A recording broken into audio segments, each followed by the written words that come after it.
श्राद्धच्या विधीसाठी काय काय लागणार आहे त्याची मी यादी दिलेली आहे. त्याप्रमाणे हे सगळं 4 वाजता आणून ठेवा. पूजेची मांडणी झाल्यानंतर 4:30 वाजता श्राद्धच्या विधीला आपण सुरुवात करायला हवी. हो गुरुजी. हां, येतो मी. आज वर्ष झालं राव. आबा आबा गेलं, पण खरंच वाटत नाही की आज आबा आपल्यात नाही. असं वाटतं की काल परवापर्यंत आबा आपल्या सोबतच होतं. खरंय, आबा गेली आणि गाव पोरकं झाल्यासारखं वाटतंय. होय मर्दा, आबा नाही तर सांजच्या भजनाला काय रस नाही. यावेळेला आबांची लई कमी वाटली. जत्रेला आबा असते ना तर लई रंगत आली असती. काय करणार, देवाची करणी. चांगला माणूस गेला. मग काय, खरंच देव माणूस होता आबा. कुणाला काय गरज पडली तर पहिला पुढे असायचा. लई चांगला स्वभाव.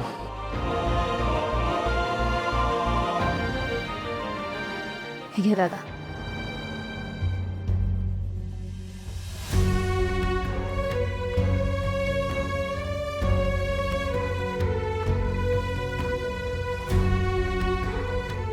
सरू, अगं तुला भेटायला कोणीतरी माणसं आली ती.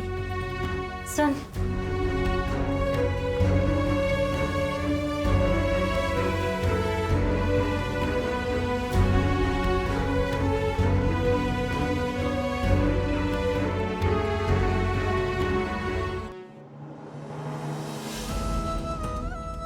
नमस्कार ताई.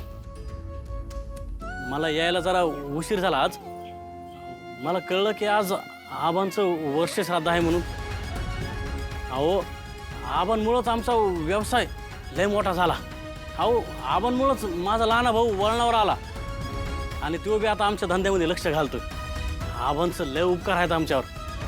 आबांचं आज वर्ष श्राद्ध आहे ना, तर त्याचा जो अन्नदानाचा जो खर्च आहे ना तो म्या करणार आहे. नाही नाही नाही म्हणू नका. अहो, आबांचं लय उपकार आहेत आमच्यावर. मी आबांचं एक बॅनर तयार करून आणले. ते लावायचं आहे गावच्या चौकात. तेवढी परवानगी द्या. अहो, पण खरं याची काय बी गरज नव्हती. अहो, असं कसं गरज नव्हती. आबांचं लय उपकार आहेत आमच्यावर. आम्हाला एवढं तरी करू द्या. अगं सरे, ते गुरुजी आबांची माहिती विचारायला आले. आलो. हा चल. ताई तुम्ही या.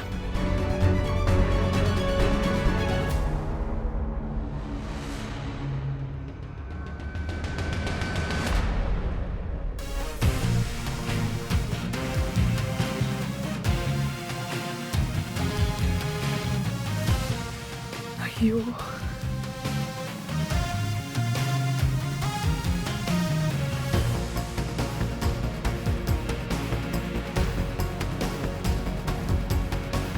दादा, तुमच्याकडे फोन आहे काय? मला फोन करायचा होता, द्या की.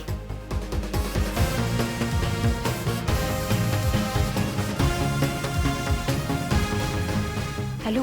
निंगे, बोल की ग. आज सकाळी सकाळी कॉल केलायस? समजा ठीक आहे ना तिकडे, की अजून काय झालंय? अगं ऐकून तर घे पहिलं. अगं गण्या कुठं आहे?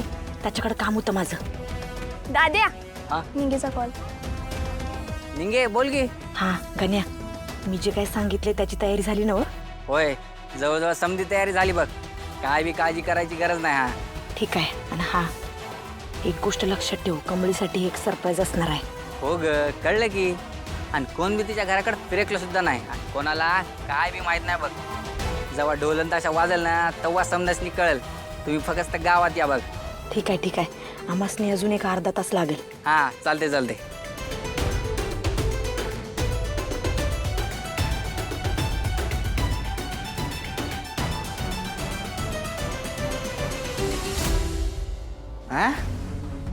कुलूप कुठे गेल्या या?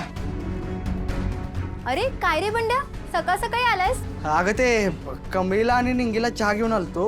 खरं कुलूप आहे दरवाजाला. कुठे गेलेत त्या? अरे ते आता काल रात्रीच गावी गेल्यात. काय? अगं कधी आणि कसा गेल्या? अरे हो हो हो, एवढं पॅनिक का झालास? काय झालं एवढं? तू बरास ना? काय सांगू तुला. अगं पण गेल्या कशा त्या? त्यांच्याकडे ते रेस्टीचं तिकीट पण नव्हतं. अरे त्या बसने नाही, त्या भाजीच्या टेम्पोने गेल्या असतील. काल मीच त्यांना सांगितलं होतं की बस गेली म्हणून. बंड्या काय झालं? काय नाही, नक्की? नाही काय नाही. ते काय करू? अशा कशा गेल्या दोघी जण? लय मोठं घोळून बसणार आहे.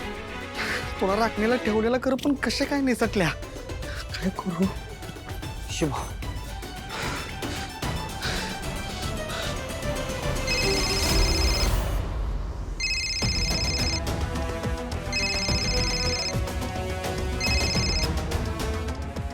हॅलो ऋषी भाऊ, अहो कमळे निंगी गावाला गेल्या.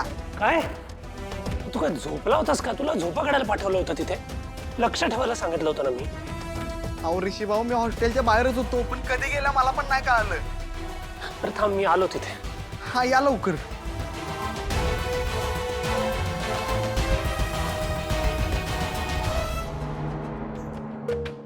कमळे, ए कमळे, अगं उठ की. बघ की गाव जवळ आलंय. बाहेर बघ की कसलं भारी ऊन पडलंय.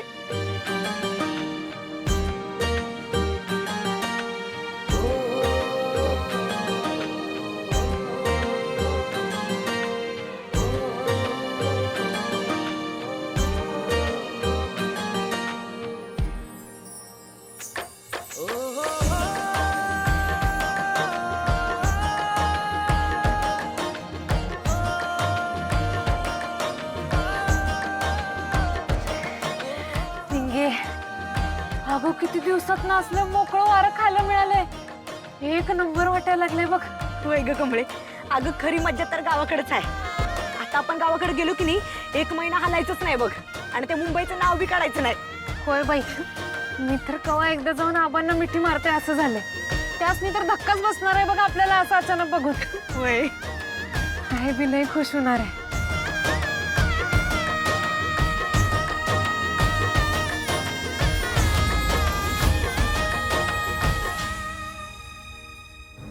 दादा काय झालं? काय नाही, टायर पंक्चर झालाय. टायर बदलावं लागेल. अरे देवा, म्हणजे आता अजून वेळ लागणार. ठीक आहे, तेवढं चालतंय. उतरतो, चला उतर खाली.